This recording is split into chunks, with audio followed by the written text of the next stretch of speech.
Estás escuchando Descubriendo Ven Sígueme con África Lugo y David Rocha.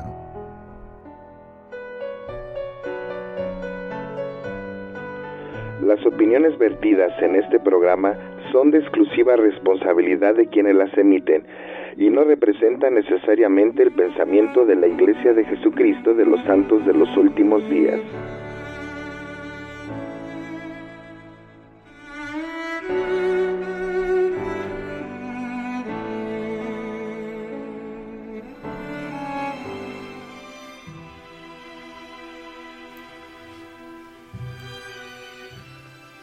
Buenos días, buenas tardes, buenas noches, hermanos y hermanas que nos escuchan.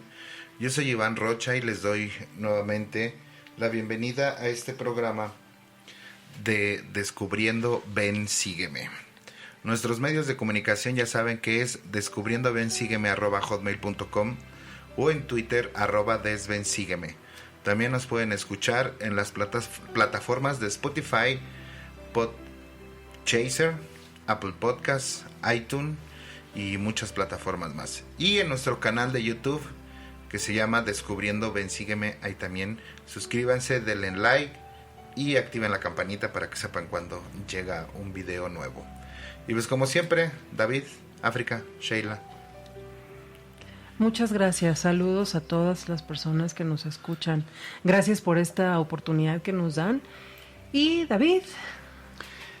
Muy bienvenidos sean todos a este su espacio y pues estamos un poquito emocionados ya que muchos de los barrios en diferentes partes de la Ciudad de México, no sé si en otras partes de la República, ya están empezando a regresar a reunirse en las capillas, obvio con sus restricciones y sus precauciones, pero yo pienso que ya es el comienzo de algo que nos va a llevar de camino a la normalidad, ¿no?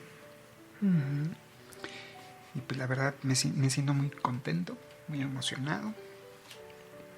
Shay. Hola a todos, bienvenidos de nuevo. Pues yo los dejo en compañía de África, David y de Sheila. Muchas gracias. Quisiéramos enviar un saludo muy, muy grande a Erika Mera. Ella escucha nuestro programa y pues gracias por este tiempo, porque también comenta que le ayuda un poco en sus clases de seminario y ella es una buenísima maestra de seminario. Seminario, para los que nos escuchan y no saben qué es una clase que se le da a los jovencitos a partir de los 14 hasta los 18 años. 17, ¿no? Bueno, 18, perdón. No, 17. Y son 4 cursos que obviamente 17 años, aclaro, gracias. Y los jovencitos tienen oportunidad de aprender un poco más sobre los principios del Evangelio y sobre todo a agrandar y acrecentar, afirmar su testimonio. Gracias, Erika. También quisiéramos mandarle un saludo muy afectuoso a Karina Ramírez, que nos hizo llegar sus observaciones en cuanto a este espacio y agradecemos muchísimo el que se haya tomado el tiempo de escucharnos y sobre todo el mandarnos sus comentarios, sus sugerencias, y pues le mandamos un fuerte saludote desde aquí, desde la Ciudad de México, para allá, para el sur de la República. ¿Qué tal el clima, Karina? Dinos, por favor, cuando puedas. Y bien, vamos a comenzar. Como siempre, tenemos 2 preguntas. Esta semana leímos el Amán 7 al 12, acordarse del Señor. La primera pregunta es, ¿por qué es importante tener un profeta viviente? Y la segunda, ¿han pensado en el poder que hay detrás de cada palabra dicha por los profetas?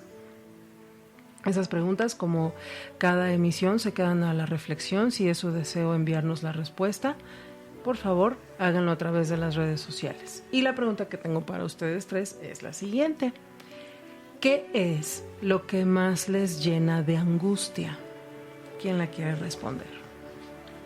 No saber qué va a pasar o saber lo que está pasando y que el resultado no sea el que esperas. Okay. Eso a mí me llena de angustia. Gracias, Chay. Iván, David, ¿qué es lo que más les llena de angustia? Híjole, a mí lo que me llena de mucha angustia es el ver el camino que está tomando la humanidad en estos tiempos, ¿no? El que cada vez hay más insensibilidad hacia el prójimo, hay más violencia, hay más delincuencia, la gente ya no se cuida entre ellos, la gente ya no ve por el otro, están agrediendo a alguien en la calle y la gente no se mete. Híjole, y me angustia mucho porque pues qué mundo van a recibir las demás generaciones, ¿no? Yo sé que son los espíritus más fuertes los que van a venir después, porque les va a tocar vivir en este mundo que se está degenerando demasiado, y creo que es lo que a mí más me angustia, ¿no? Gracias, Iván. David. Híjole, yo creo que a mí lo que más me angustia es el saber que estamos viviendo en una generación muy importante para la humanidad y sobre todo para el crecimiento de la iglesia. Saber que estos días o los sucesos que se están dando en todos los ámbitos son claves y son importantes y para precisamente preparar la tierra para la segunda venida de Jesucristo.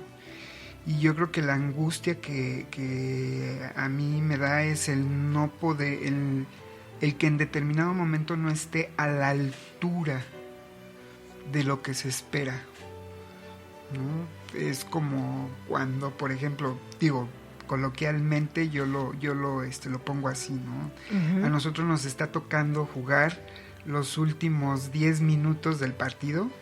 Uh-huh. Y sobre esta generación recae, pues, 1, mantener el puntaje arriba, y 2, defender que el enemigo no meta goles, y el tratar de también ganar más puntos, ¿no? Aun cuando sabemos que estamos jugando en el equipo correcto, en el equipo que va a ganar al fin de cuentas, tenemos esa fe, tenemos esa esperanza y esa certeza de que estamos jugando para el equipo que va a ganar. Pero yo creo que mi angustia es eso, no estar a la altura de lo que se requiere para jugar esos 10 o 15 minutos últimos del partido, ¿no? Ok, muchas gracias. Y vamos a ver, porque uno de los personajes que vimos en estos capítulos que leímos, precisamente Nefi, se llena de mucha angustia. Y yo creo que se sentía igual que ustedes lo han dicho el día de hoy. En estos capítulos el Amán nos enseña principios que de verdad cambian nuestra vida. Si es su deseo, tomen sus escrituras y quédense con nosotros. El Amán habla sobre un autor en el libro de Mormón. Vamos a comenzar leyendo, nos vamos a regresar un poquito a la lección de la semana pasada. El Amán 6, versículo 21, por favor.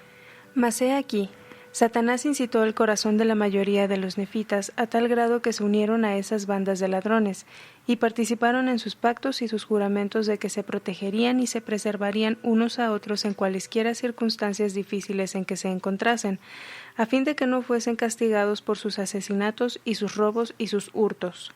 ¿Y el 30? Y he aquí, es él el autor de todo pecado, y he aquí, él propaga sus obras de tinieblas y asesinatos secretos, y les transmite sus conspiraciones y sus juramentos y sus pactos y sus planes de terrible maldad, de generación en generación, de acuerdo con el dominio que logre en el corazón de los hijos de los hombres. Muchas gracias. Este autor que nos está diciendo el Amán, lógicamente ya lo leímos, es Satanás, y él es autor de absolutamente todo pecado. Satanás sabe lo que hace, y eso lo leímos en los versículos 21 al 31 del capítulo 6. No sé si alguna vez han escuchado ese dicho que dice, más sabe el diablo por viejo que por diablo. Efectivamente, él tiene toda la experiencia en cuanto a los pecados. Vamos a leer el Amán 6, versículo 31. Y he aquí, él había logrado mucho dominio en el corazón de los nefitas, sí, al grado de que se habían vuelto sumamente inicuos, sí, y la mayor parte de ellos se había apartado del camino de la rectitud, y hollaron con los pies los mandamientos de Dios, y se apartaron a sus propios caminos, y se fabricaron ídolos con su oro y su plata. Nuevamente tocamos el tema de que Satanás ataca siempre al corazón. Sin embargo, el corazón de Nefi actúa de una manera diferente. Él regresa a Zarahemla solo para encontrar a la gente en un terrible estado de maldad que se ha extendido a los más altos cargos gubernamentales. Vamos a leer el Amán 7, versículo 5. Condenando a los justos por motivo de su rectitud, dejando ir impunes al culpable y al malvado por causa de su dinero, y además de esto, siendo sostenidos en sus puestos a la cabeza del gobierno para regir y obrar según su voluntad, a fin de obtener riquezas y la gloria del mundo, y además para más fácilmente cometer adulterio y robar y matar y obrar según sus propios deseos. Casi podríamos decir que es en el año 2020 que se está describiendo esta situación. Lo describe casi a la perfección. David, ¿cuáles son las consecuencias de esto? Mira, las consecuencias son gravísimas. Yo creo que las consecuencias van de la mano en cuanto a la gravedad de los pecados que se están cometiendo. Nosotros sabemos que el albedrío es un don que se nos fue dado incluso desde la preexistencia. Y es precisamente el que nosotros podamos ser nuestros propios agentes y que podamos tomar nuestras propias decisiones. Pero tenemos que tener muy claro, y yo creo que aquí el Amán lo enseña muy bien, o Moroni lo resume también, en cuanto a que el albedrío va muy de la mano con la responsabilidad de las consecuencias de nuestras decisiones y de nuestras acciones. Uh-huh. Si son correctas, pues es lógico que van a derivar en grandes bendiciones. Pero si no son correctas, no son acertadas, pues también deriva en situaciones completamente lamentables. Y eso lo podemos ver en el capítulo 7, versículos del 22 al 24. Sobre todo en el versículo 22 menciona y dice: sobrevendrá el infortunio. Fíjate que aquí hay algo muy curioso. Utiliza la palabra infortunio. Uh-huh. Y encontré la REA nos da dos definiciones que a mí en lo particular me gustaron muchísimo. La primera dice: suerte desdichada o fortuna adversa. Ajá. Imagínate, suerte desdichada. O sea que, ¿cuál es una de esas consecuencias? Es que vas a tener una suerte desdichada. O sea, no desdichado quiere decir que estás lejos de la dicha, lejos de la felicidad. Uh-huh. Y hay otra segunda definición que a mí me encanta. Dice: estado desgraciado, y así aunque se oiga muy aparatoso, uh-huh, pero así lo menciona la REA. Dice: estado desgraciado en el que se encuentra alguien. ¿Qué es un estado desgraciado? O sea, algo que no tiene gracia, algo que está alejado de la gracia de Dios. O sea que no vamos a poder estar justificados por la gracia de Jesucristo. Y cómo no podemos ser justificados era lo que nosotros hablábamos en capítulos. El libro de Mormón lo menciona, que es la muerte espiritual. Uh-huh. Estar alejados de Dios, estar alejados de su gracia, de su misericordia, uh-huh, por el estado pecaminoso en el que se está viviendo, ¿no? Y luego también menciona, dice: esas grandes ciudades, dice, que están alrededor, que se hallan en la tierra de nuestra posesión, os serán quitadas, de modo que no habrá lugar en ellas para vosotros. O sea, también les está quitando su heredad. Así es. Pero ahora si nosotros nos ponemos a meditar en esta sentencia, estamos hablando de que estamos perjudicando también a nuestras generaciones futuras. Porque al yo no tener heredad, estoy dejando sin herencia a mis hijos, mis nietos, bisnietos y todas las generaciones que vienen detrás de mí. Pero ahora a mí me gustaría hacer ese paralelismo. No está hablando, o tal vez no estamos hablando, bueno, sí, se habla de una heredad física, de una tierra física, pero también nos está hablando de nuestra heredad en el reino de Dios. Exacto. Nuestra heredad en la gloria más alta o en el grado más alto de gloria, que es estar en la presencia de nuestro Padre Celestial. Estamos poniendo en peligro el derecho de heredar un lugar ahí y les estamos negando el derecho de heredar también un lugar a nuestros hijos y a nuestra posteridad. O sea, podemos darnos cuenta del alcance tan tremendo o las consecuencias tan desdichadas. Exacto. En las que de las cuales eran responsables los nefitas. Y luego dice, no os dará fuerza para resistir a vuestro enemigo. O sea, ¿qué quiere decir? Que no nos va a fortalecer. Cada vez nos vamos a hacer más vulnerables y más vulnerables, hasta que el mismo libro de Mormón dice que vamos a ser atados con las cadenas o con las ligaduras del pecado. Vamos a ir perdiendo nuestro albedrío y va a llegar el momento en que todo nuestro albedrío se lo estamos entregando y ya no vamos a ser libres de poder nosotros tomar decisiones. Y pues lo vemos tristemente, ¿no? Con personas, por ejemplo, que caen lamentablemente en las drogas, como pues ya no son libres de poder tomar ellos ya decisiones por sí mismos, ¿no? Y tristemente han entregado su albedrío al adversario, ¿no? Pero aquí también hay algo muy importante.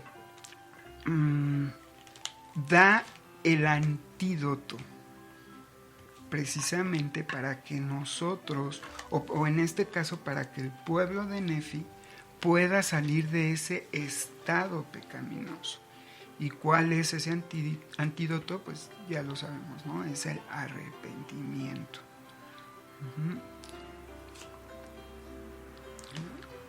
Y esto hace sentir muy mal a Nefi. Vamos a leer por favor el versículo 6. Y esta gran iniquidad había sobrevenido a los nefitas en el espacio de no muchos años, y cuando Nefi vio esto, su corazón se llenó de dolor dentro de su pecho, y exclamó con la angustia de su alma. Nefi está experimentando esa tristeza y depresión que todo misionero siente en algún momento, y hay una razón. Vamos a 2 Nefi, capítulo 2, versículo 11. Porque es preciso que haya una oposición en todas las cosas, pues de otro modo, mi primer hijo nacido en el desierto no se podría llevar a efecto la rectitud ni la iniquidad, ni tampoco la santidad, ni la miseria, ni el bien, ni el mal, de modo que todas las cosas necesariamente serían un solo conjunto. Por tanto, si fuese un solo cuerpo, habría de permanecer como muerto, no teniendo ni vida ni muerte, ni corrupción ni incorrupción, ni felicidad ni miseria, ni sensibilidad ni insensibilidad. Muchas gracias. Entonces, podemos ver que esta escritura que acabamos de leer nos está hablando precisamente del arrepentimiento, de que debe de haber lo opuesto a las cosas, pero Si estás pecando, necesitas arrepentirte. Vamos a ver cómo reaccionó Nefi en esta situación en el Amán 7, versículos del 7 al 9. Oh, si hubiese vivido en los días en que mi padre Nefi primero salió de la tierra de Jerusalén para haberme regocijado con él en la tierra de promisión. Entonces su pueblo era fácil de tratar, firme en guardar los mandamientos de Dios y tardo en llevar a la iniquidad, y era pronto para escuchar las palabras del Señor. Sí, si hubiesen sido aquellos días los míos, entonces mi alma se habría regocijado en la rectitud de mis hermanos. Pero he aquí, es mi comisión que estos sean mis días y que mi alma sea llena de angustia por la iniquidad de mis hermanos. Hay algo muy interesante, como dice Nefi, es mi comisión que estos sean mis días. Él deseaba nostálgicamente haber vivido en un momento diferente. Es muy común escuchar a alguien o nosotros mismos pensar en volver atrás o al pasado porque creemos que eran o fueron buenos tiempos, pero aprendemos de Nefi, quien finalmente concluyó que estos sean mis días. La fe en Dios incluye la fe en su sabiduría al colocarnos en nuestro tiempo y lugar particulares. Es decir, no es casualidad que vivamos en este tiempo. En el Devocional Mundial para la Juventud de junio de 2018, el presidente Nelson dijo: piensen en la emoción y la urgencia de todo. Cada profeta, comenzando con Adán, ha visto nuestros días. Y cada profeta ha hablado sobre nuestro día en que Israel será recogido y el mundo estaría preparado para la segunda venida del Salvador. Piensen en ello. De todas las personas que han vivido en el planeta Tierra, nosotros somos los que participaremos en este último y grandioso recogimiento. ¡Qué gran emoción! Nuestro Padre Celestial ha reservado a muchos de sus espíritus más nobles, quizás podría decir su mejor equipo, para esta fase final. Esos nobles espíritus, esos excelentes jugadores, esos héroes son ustedes. Y efectivamente, va totalmente para la juventud. Ellos serán quienes vayan al frente de los ejércitos que luchen contra el enemigo. Leímos que el pueblo escucha la oración de Nefi, porque él estaba en una torre y todo el mundo lo podía escuchar, y desean saber la causa de tanta lamentación. Esa está en el versículo 4. Vamos ahora a leer el versículo 16, por favor. De El Amán 7. Sí, ¿cómo pudisteis haber cedido a las seducciones de aquel que está tratando de lanzar vuestras almas a una miseria sin fin y angustia interminable? Nefi ve sus acciones como el resultado directo de ser seducidos, entrampados y engañados por el maligno. El pecador no lo ve de esa manera, pero los profetas tienen una mayor percepción espiritual. Son capaces de reconocer la mano de Dios en todas las cosas, y por el contrario, tienen una mayor capacidad de reconocer la mano de Satanás para alentar cada acto pecaminoso. Si todo bien tiene una fuente común, también lo tiene todo mal, y los profetas lo saben. Vamos ahora a El Amán 7, versículo 22, por favor. Y por esta causa os sobrevendrá el infortunio, a menos que os arrepintáis. Porque si no os arrepentís, he aquí, esta gran ciudad y también todas esas grandes ciudades que están alrededor, que se hallan en la tierra de nuestra posesión, os serán quitadas de modo que no habrá lugar en ellas para vosotros. Porque aquí, el Señor no os dará la fuerza para resistir a vuestros enemigos como lo ha hecho hasta ahora. Y esto ya nos lo acaba de comentar David, pero ahora dinos, ¿por qué debemos arrepentirnos? Mira, el arrepentimiento es el único camino que nosotros debemos de tomar precisamente para poder regresar a la presencia de nuestro Padre Celestial. Sí, hay que recordar que es fe en Jesucristo y luego viene el arrepentimiento. Tenemos que pasar por esa parte en la que nosotros tenemos que limpiarnos de toda esa impureza y de todo ese iniquidad que llevamos encima, tal vez por nuestra irresponsabilidad, nuestra ignorancia, por lo que sea, pero en este caso era precisamente por la rebeldía. Era la rebeldía y fíjate qué tan amoroso es nuestro Padre Celestial. Incluso al ver al pueblo de Nefi que estaba en esa terrible situación, cómo manda a Elamán, y Elamán los una de las funciones que tiene un profeta es precisamente el poner en guardia o alertar al pueblo que se está desviando y denunciar el hecho de que de la situación en que está de grave peligro, y de grave peligro físico y espiritual. Y hay que recordar donde le dice, el Señor será misericordioso con ellos.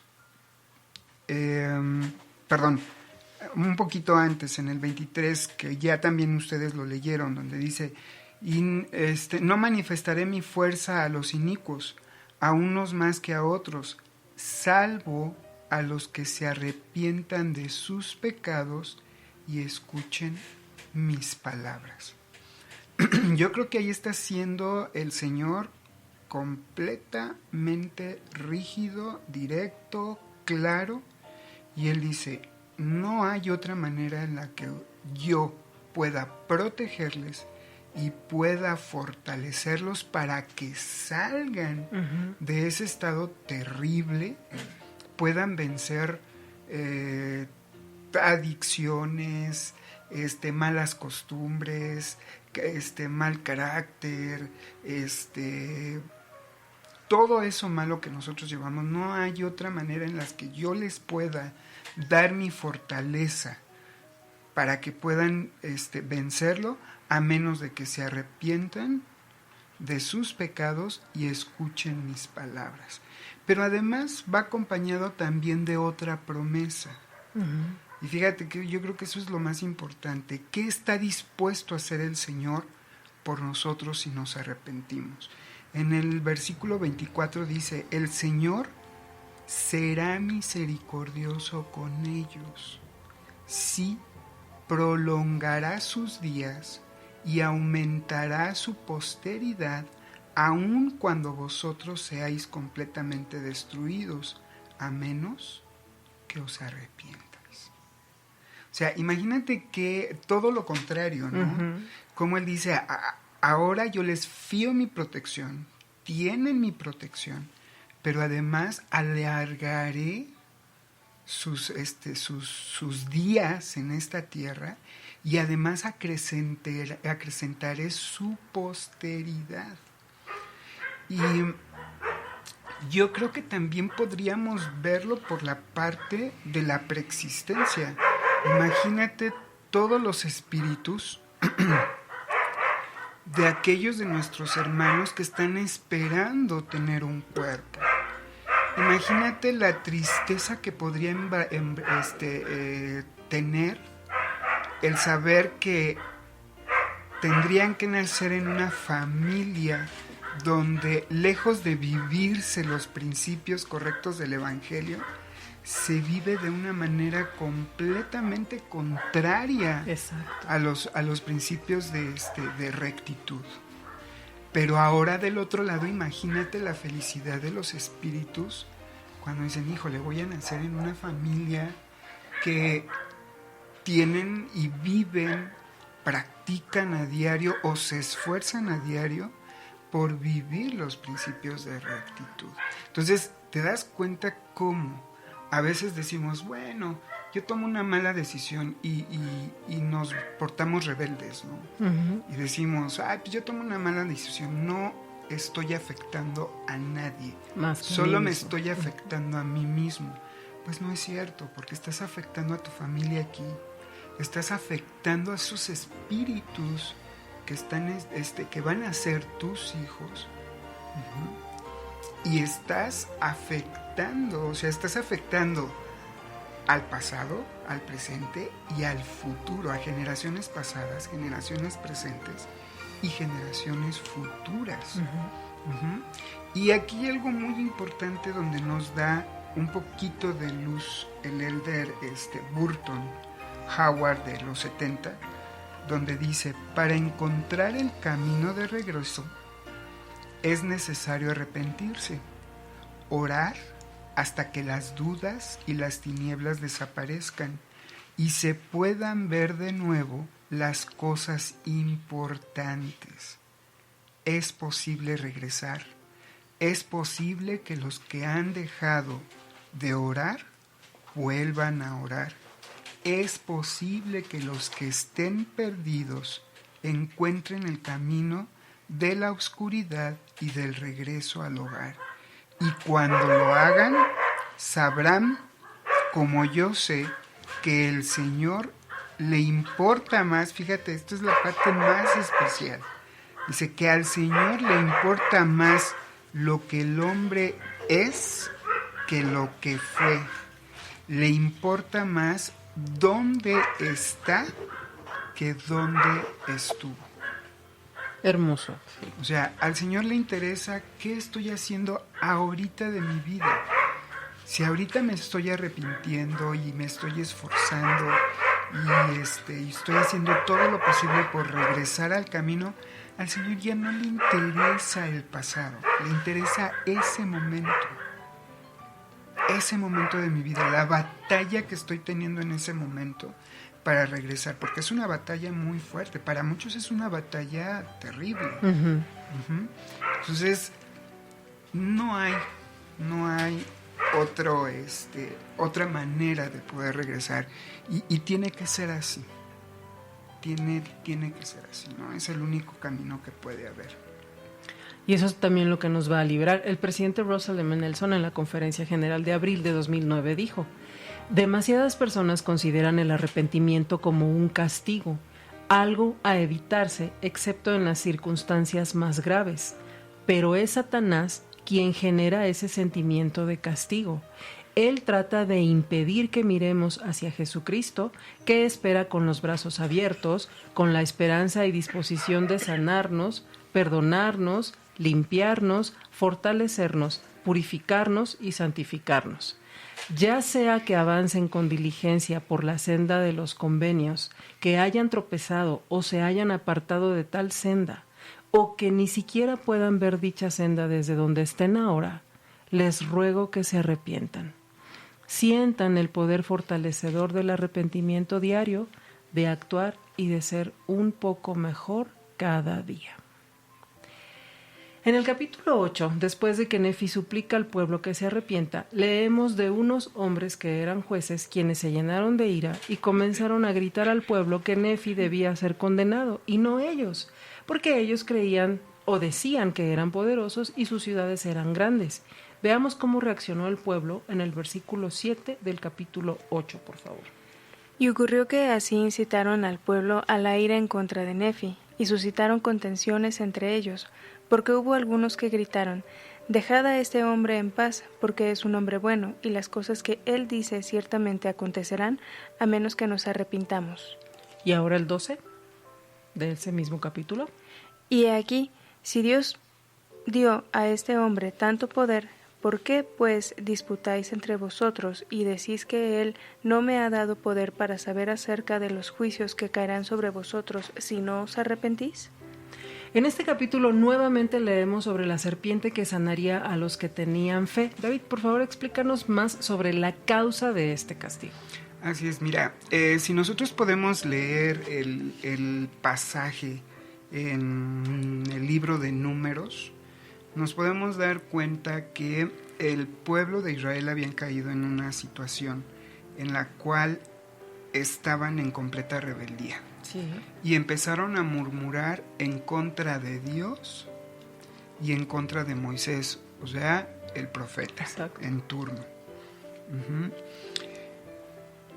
Entonces estaban siendo presas del espíritu de rebeldía, pero también del espíritu de apostasía, porque ya los reproches ya no eran tanto hacia el profeta, sino ya eran reproches ante Dios. Así es. De que cómo era posible que los hubiera sacado del pueblo de las tierras de Egipto y los haya llevado al desierto a morir de hambre, etcétera. Y era un constante estar quejándose, murmurando, etcétera, etcétera. Y hay que recordar que para que el Señor, y es ahí donde hablábamos de lo que es el castigo. El castigo a veces queremos explicar conceptos divinos con conceptos de los hombres. Y es ahí donde luego a veces no entendemos bien las escrituras. Y yo creo que una parte de eso es el concepto de castigo. Nosotros tenemos un concepto de castigo muy diferente, ¿no? Y desafortunadamente que se nos ha enseñado por generaciones de que Dios te está viendo y si te caíste es porque Dios te castigó y de segurito hiciste algo malo, y es algo como que inquisitivo, e incluso se nos tienen la imagen de un Dios que su función es castigar. Exacto. ¿No? Pero si nosotros lo vemos con la perspectiva de Dios, nosotros sabemos que el castigo es un acto de amor. Entonces, la manera en la que el Señor decide corregir al pueblo de Israel es mandándoles esa plaga, una plaga de serpientes voladoras sumamente venenosas que mordían y a quien mordía moría irremediablemente. Y el Señor le manda a Moisés y le dice: haz una serpiente de bronce, ponla en un madero y la pones en el centro del campamento, y todos aquellos que volteen a verla sanarán, serán limpiadas de ese veneno de estas serpientes.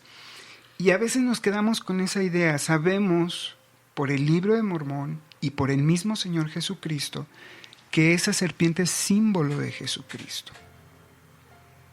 Que así como la serpiente fue levantada en ese madero, Jesucristo fue levantado en la cruz para la salvación y para la sanación espiritual de nosotros, para sacar de nosotros el veneno del pecado, el veneno del orgullo, del pecado que tú sea el más desafiante para ti. Pero no era tampoco algo instantáneo. Había que pagar un precio. A veces nos quedamos con la idea de que a lo mejor el pueblo de Israel nada más era voltear, verlo y ya, me sané. Había un proceso antes. Y eso es algo que precisamente el Amán nos esclarece y nos da un poquito más de luz. Cuando él dice: así que ahora disponemos, es en el versículo 15. Así como cuantos miraron a esa serpiente vivieron, de la misma manera cuantos miren al Hijo de Dios con fe. Ahí está. Ahí está el primer principio del Evangelio. Lo miren con fe. Dice, teniendo un espíritu contrito. Ahí hablamos del arrepentimiento. Vivirán, sí, esa vida que es eterna. Entonces, tenía que haber todo un proceso antes. ¿Y cuál era ese proceso? Número 1, primero, tener que aceptar a Jesucristo como nuestro Redentor, como el Mesías, como aquel que por medio de su acto expiatorio y de su sangre expiatoria, nosotros vamos a poder ser librados del veneno del pecado, vamos a poder ser limpios de ese pecado. Y una vez que nosotros ya hemos desarrollado fe en Jesucristo, entonces ahora sí con un corazón quebrantado y contrito viene el milagro del perdón y el milagro de la vida eterna. Y es por eso que muchos del pueblo de Israel no entendieron los conceptos o simplemente no querían, no estaban dispuestos a cumplir con esas dos condiciones y lamentablemente tuvieron que morir a merced de ese veneno mortal. Exactamente. Muchas gracias. A todos los que nos escuchan, quizá deseen considerar leer estos 2 capítulos de Lamán con mayor detenimiento, porque nos enseñan 6 verdades muy importantes sobre un profeta. Vamos a darles una breve reseña, les vamos a ayudar un poquito. La primera está en el Lamán 7, versículos del 17 al 19. Siempre enseñan el arrepentimiento. La segunda, el Lamán 7, versículo 29, su mensaje proviene del Señor. La tercera, el Lamán 8, versículos 1, 4 y 7, su mensaje con frecuencia irrita a los inicuos. La cuarta, el Lamán 8, versículos 13 al 16, siempre testifican de Jesucristo. La quinta, el Lamán 8, versículo 24, existen otras pruebas que afirman su mensaje. Y la sexta está en el capítulo 8, versículos 27 y 28 de Lamán, profetizan o hablan de cosas que los demás desconocen. David, ¿cómo es posible esto? Que un profeta hable de cosas que los demás desconocen. Mira, aquí primeramente hay que entender qué es precisamente el don de profecía. Sí. En la segunda epístola de Pedro, en el capítulo 1, versículos 20 y 21, precisamente Pedro nos enseña un principio básico, muy, muy, muy básico.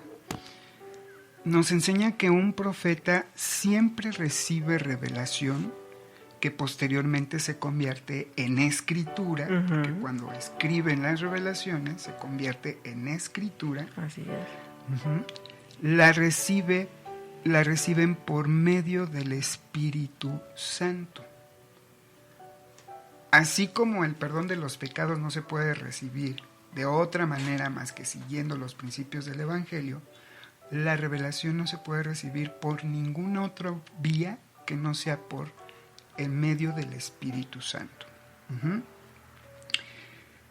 Y obviamente no se origina en el hombre, se origina en Dios. No es el hombre el que origina la profecía. Dios es quien se la revela al hombre. De ahí que podemos darnos cuenta cuando son profetas falsos, porque ellos dicen que salió de su propio conocimiento, y etcétera, etcétera, ¿no? Ok.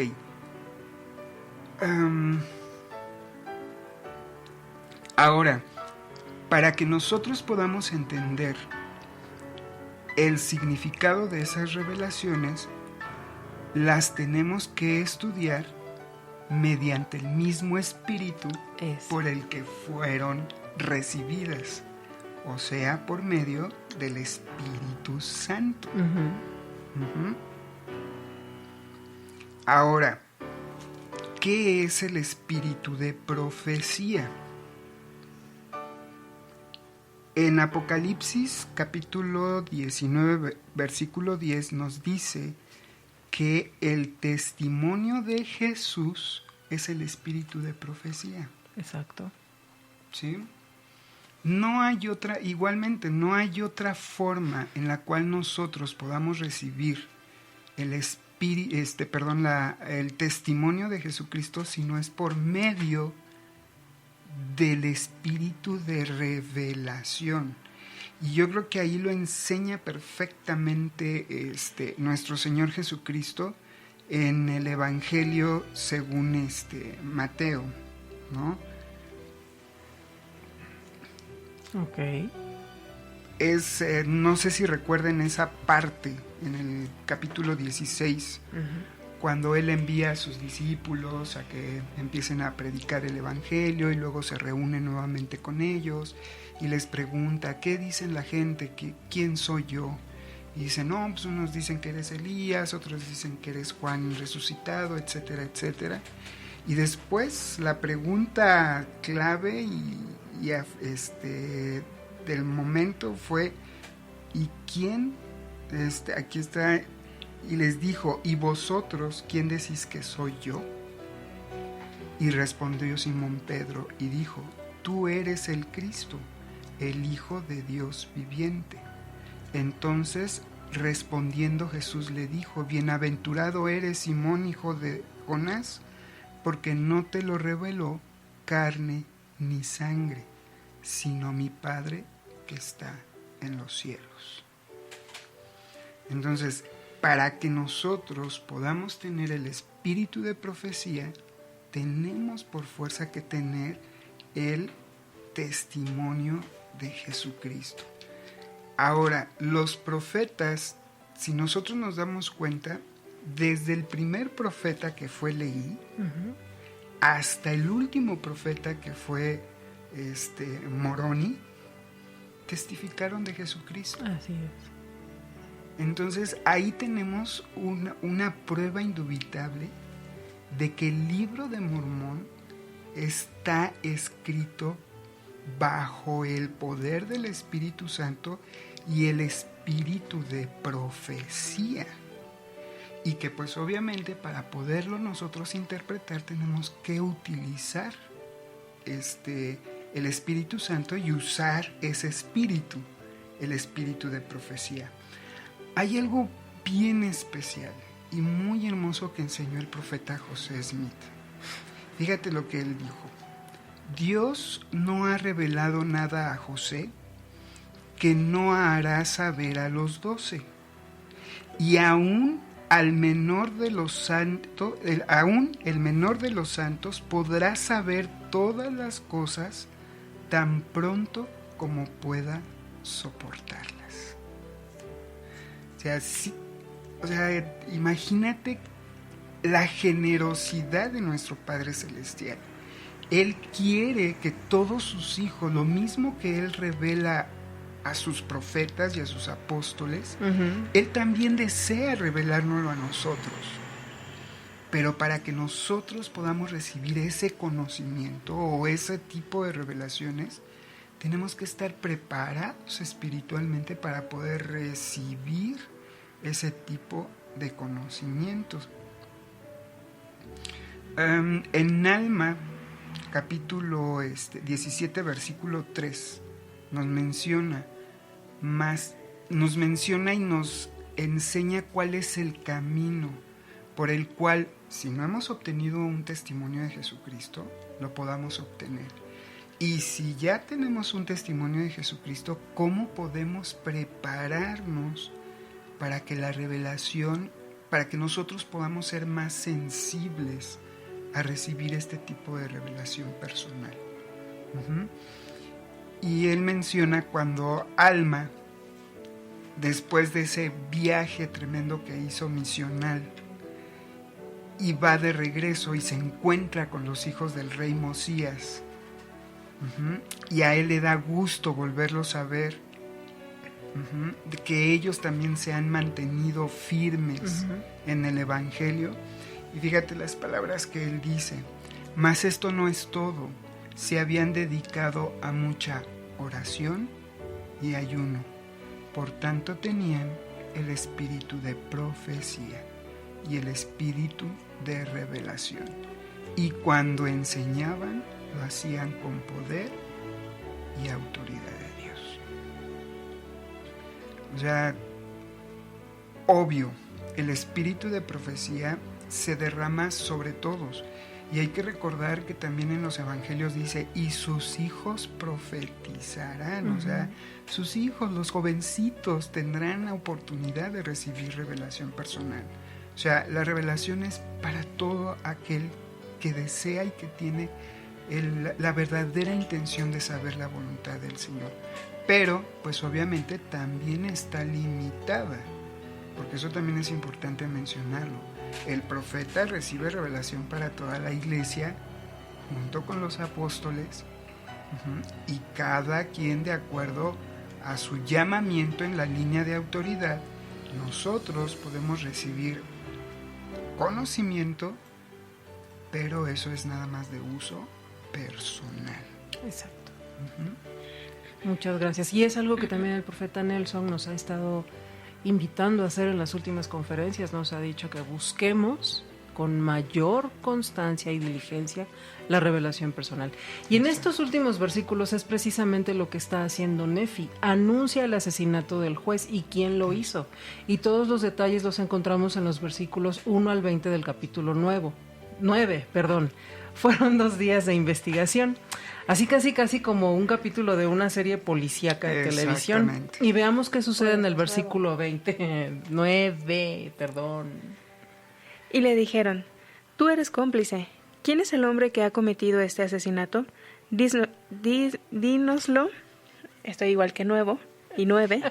Y reconoce tu delito. He aquí este dinero, y además te perdonaremos la vida, si nos lo haces saber y admites el pacto que has hecho con él. Intentan sobornar a Nefi, pero veamos su reacción en el versículo 21.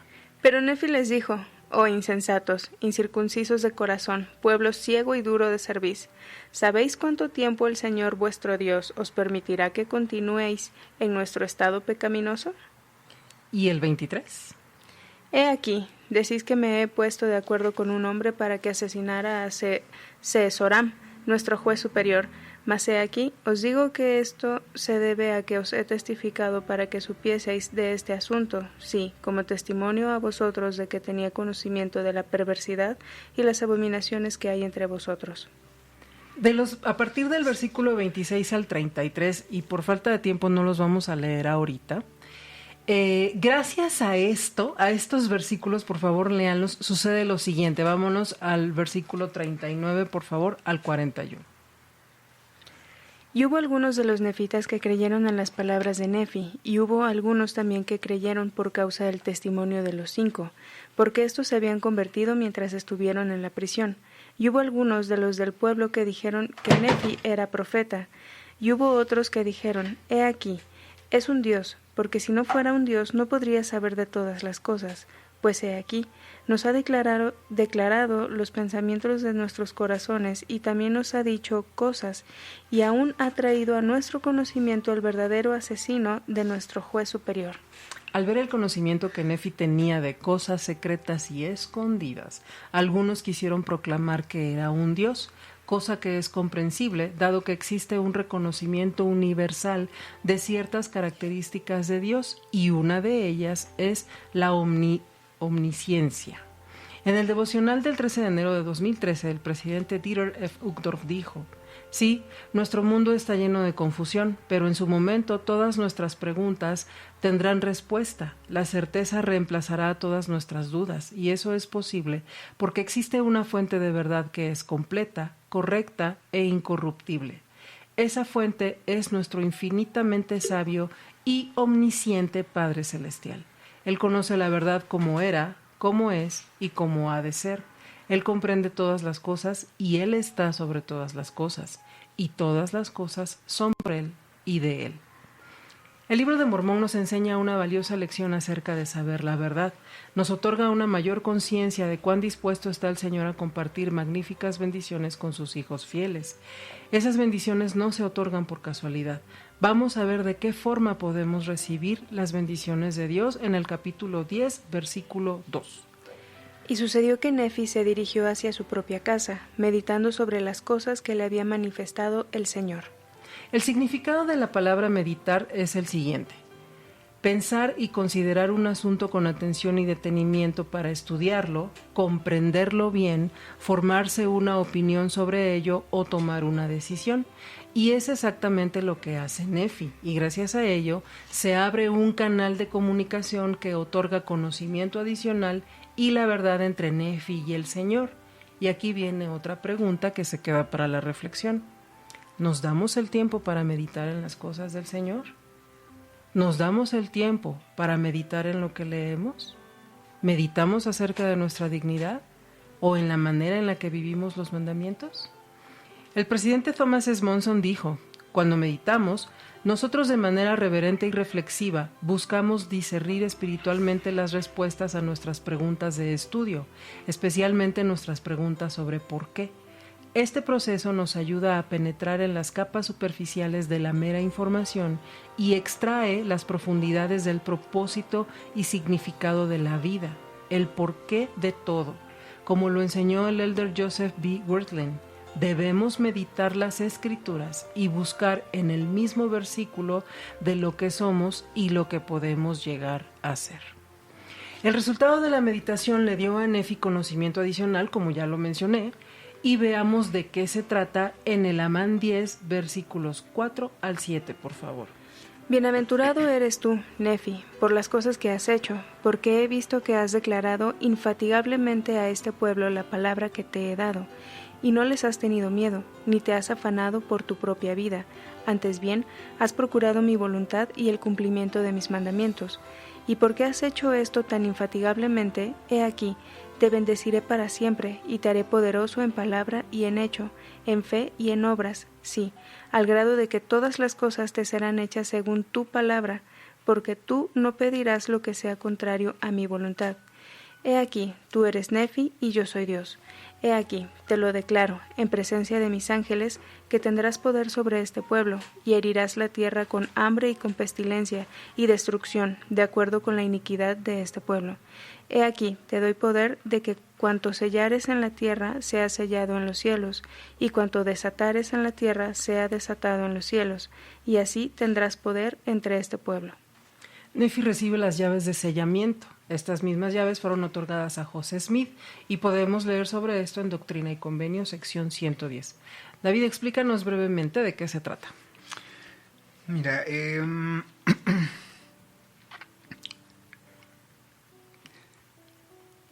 poder de sellar, tal como lo menciona en la guía de estudio de las Escrituras, nos dice que es el poder de Elías, el profeta. Dice, es el poder de sellar que corresponde al sacerdocio, poder mediante el cual todo lo que se ate y se desate en la tierra será atado y desatado también en los cielos. Básicamente eso es el poder del sellamiento. Y nosotros sabemos que esas llaves a quien se les dio para ministrarlas fue precisamente Elías.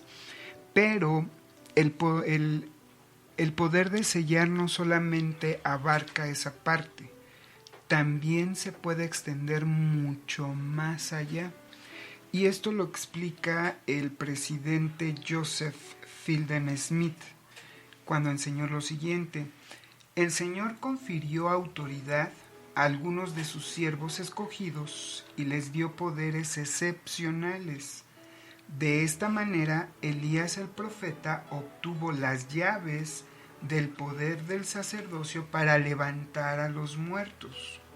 Ojo, no las llaves de resurrección, sino de resucitar, no la de resurrección, sino de revivir a un muerto. ¿Ok? Sanar a los enfermos, cerrar los cielos, o sea, sellar los cielos para que no lloviera si él lo mandaba, de modo tal que por más de 3 años no hubo lluvia, y además tenía el poder de hacer que cayera fuego del cielo para destruir a los enemigos de la iglesia.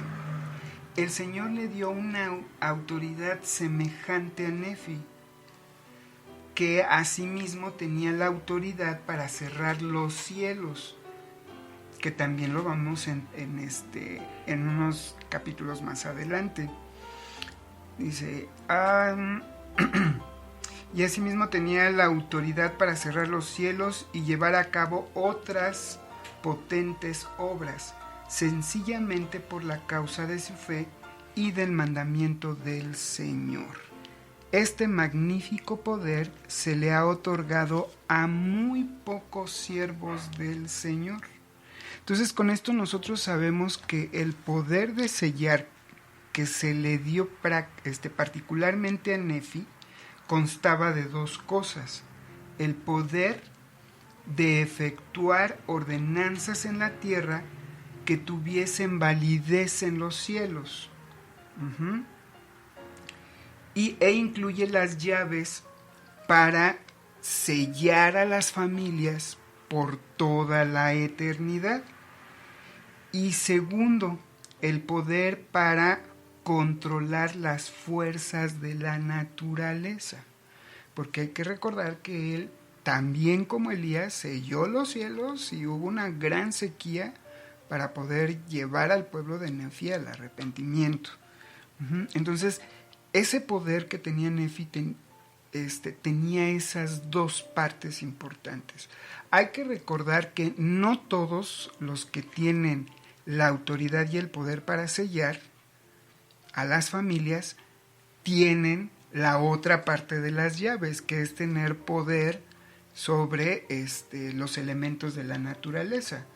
Un hermano que ha sido investido, que ha sido apartado para ser sellador en el templo, pues solamente tiene las llaves para sellar a las familias, pero no tiene las llaves para poder manipular o tener poder sobre los elementos naturales. El presidente Russell M. Nelson nos pide que nosotros podamos meditar en cuanto a la bendición que es el poder tener hoy en día restauradas nuevamente esas llaves, como tú ya lo habías mencionado, por medio del profeta José Smith. Y él menciona lo siguiente: al prepararnos para recibir la investidura y las demás ordenanzas del templo, debemos comprender la autoridad para sellar del sacerdocio. Jesús hizo referencia a esa autoridad hace mucho tiempo, cuando enseñó a sus apóstoles: y todo lo que ates en la tierra será atado en los cielos. Esa misma autoridad ha sido restaurada en estos últimos días, así como el sacerdocio es eterno, no tiene principio ni fin. Del mismo modo es el efecto de las ordenanzas del sacerdocio, que atan a las familias para siempre. Entonces, ¿te imaginas la gran bendición que nosotros tenemos de que en esta generación podamos tener esas llaves y que haya hombres dignos que puedan poseer esas llaves y hacer uso de esa autoridad para que nuestras familias puedan estar selladas por toda la eternidad, para perpetuar los lazos familiares por toda la eternidad? Así es. Es, como lo acabas de decir, una enorme bendición. Para referencia también váyanse a Doctrina y Convenio 128, versículo 9. Otra lección que tenemos de Nefi es la siguiente. Vamos a Elamán 10, versículo 12, por favor. Y ese también está muy interesante. Y he aquí, sucedió que cuando el Señor hubo hablado estas palabras a Nefi, éste se detuvo y no llegó a su propia casa, sino que se volvió a las multitudes que se hallaban esparcidas sobre la superficie de la tierra, y empezó a declararles la palabra del Señor que se le había hablado concerniente a su destrucción si no se arrepentían. ¿Y el 16? Mas he aquí, el poder de Dios fue con él, y no pudieron apoderarse de él para encarcelarlo, porque el Espíritu lo arrebató y lo llevó de entre ellos. Nos enseña a ser diligentes y tener la fe suficiente para hacer las cosas que el Señor nos pide, porque Él confía en que podemos y nos protegerá. En el Amán 11, versículo 4, Nefi solicita que el Señor envíe una hambruna en lugar de su castigo habitual. Parece una buena idea. Los nefitas probablemente se habían acostumbrado a la guerra, ya que era muy común entre ellos. La hambruna tuvo un efecto mayor al llevar a la gente a un estado arrepentido y humilde. Esto puede deberse a que los nefitas nunca antes habían experimentado una situación así. En esta historia, parece que Nefi sintió que la gente simplemente no veía la conexión entre la guerra devastadora y sus formas pecaminosas. Como referencia, por favor, lean Isaías 51:19, Jeremías 14, del 13 al 18, y Amós 4, versículo 6. Sorprendentemente, el Señor puede ser selectivo en sus castigos. Las guerras, las hambrunas y las plagas afectan la vida de todos en la sociedad, pero los malvados son los primeros en desaparecer. Vamos a ver el Amán 11, versículo 6. Y continúa esta obra de destrucción también en el año 75, porque la tierra fue herida de modo que quedó seca y no produjo grano en la época del grano, y toda la tierra fue herida, así entre los lamanitas como entre los nefitas, de modo que fueron afligidos a tal grado que perecieron por millares en las partes más inicuas del país. El pueblo se arrepiente, comienza a haber paz, pero la contención continúa en algunas personas. Nefi y sus hermanos empiezan a recibir revelación de manera continua y a enseñar la doctrina, y cesan estas contenciones. Pero no desaparecieron los disidentes ni los rebeldes, y sucede algo más. Vamos a leerlo en el Amán 12, versículos del 1 al 3. Y así podemos ver cuán falso e inconstante es el corazón de los hijos de los hombres. Sí, podemos ver que el Señor en su grande e infinita bondad bendice y hace prosperar a aquellos que en Él ponen su confianza. Sí, y podemos ver que es precisamente en la ocasión en que hace prosperar a su pueblo, sí, en el aumento de sus campos, sus hatos y sus rebaños, y en oro, en plata y en toda clase de objetos preciosos de todo género y arte, preservando sus vidas y liberándolos de las manos de sus enemigos, ablandando el corazón de sus enemigos para que no les declaren guerras, sí, y en una palabra, haciendo todas las cosas para el bienestar y felicidad de su pueblo, sí. Entonces es la ocasión en que endurecen sus corazones y se olvidan del Señor su Dios, y huellan con los pies al Santo, sí, y esto a causa de su comodidad y su extrema prosperidad.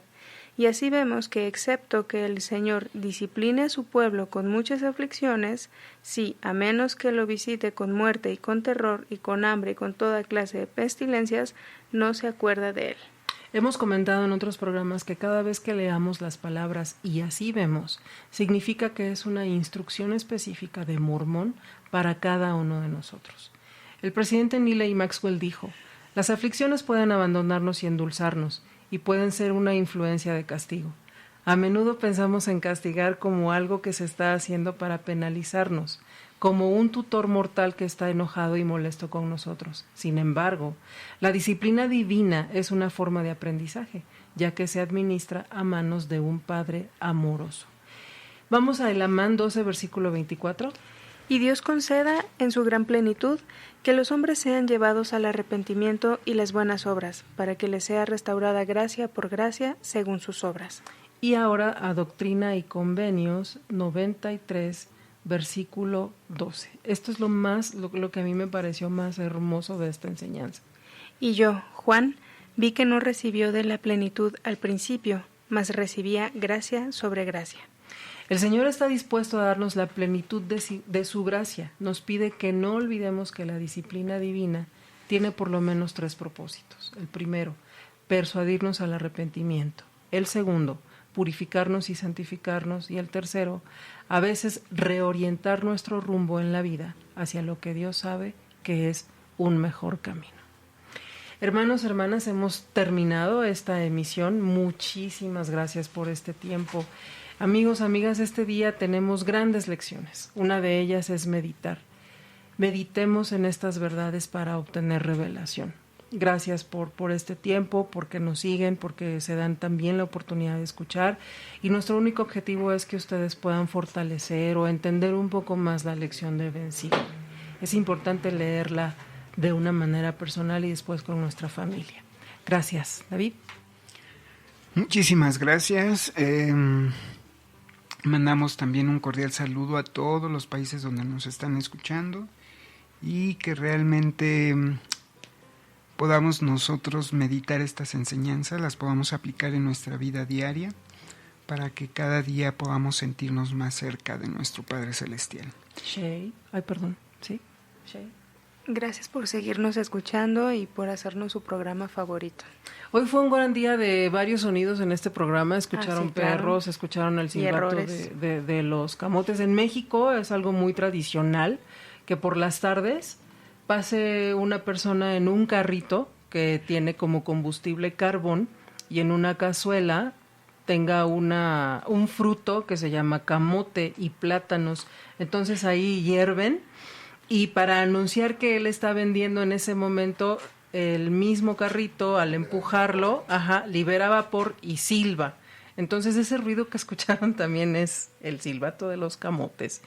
Y pues, ¿qué más? Algo se nos cayó por aquí, etcétera, etcétera, etcétera. Son los sonidos siempre que existen en un estudio. Ambientación. En un estudio de grabación. Digo, es difícil el no poderse mover sin tirar algo, Sí. sin hacer ruido de alguna manera. Exactamente. ¿No? Gracias, Iván. Nos vamos. Pues bueno, saludos a Estados Unidos, Chile, Colombia, Perú, España, Noruega, Italia, Israel, países que son donde nos están escuchando actualmente. Gracias por su preferencia y nos estamos escuchando a la próxima emisión. Gracias por acompañarlos y recuerden que pues estamos haciendo esto principalmente por ustedes. No buscamos fama ni fortuna. Simple y sencillamente poder compartir el evangelio con los demás, que también es otro modo de servir. Pues les agradecemos mucho y nos estamos escuchando la próxima semana.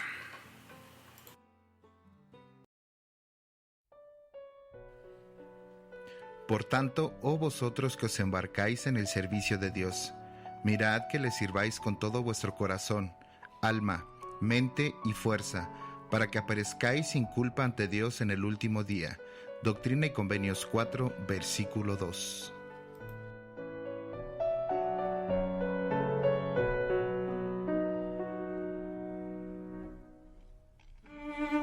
Esto fue Ven Sígueme, un programa más de Chilango Radionet.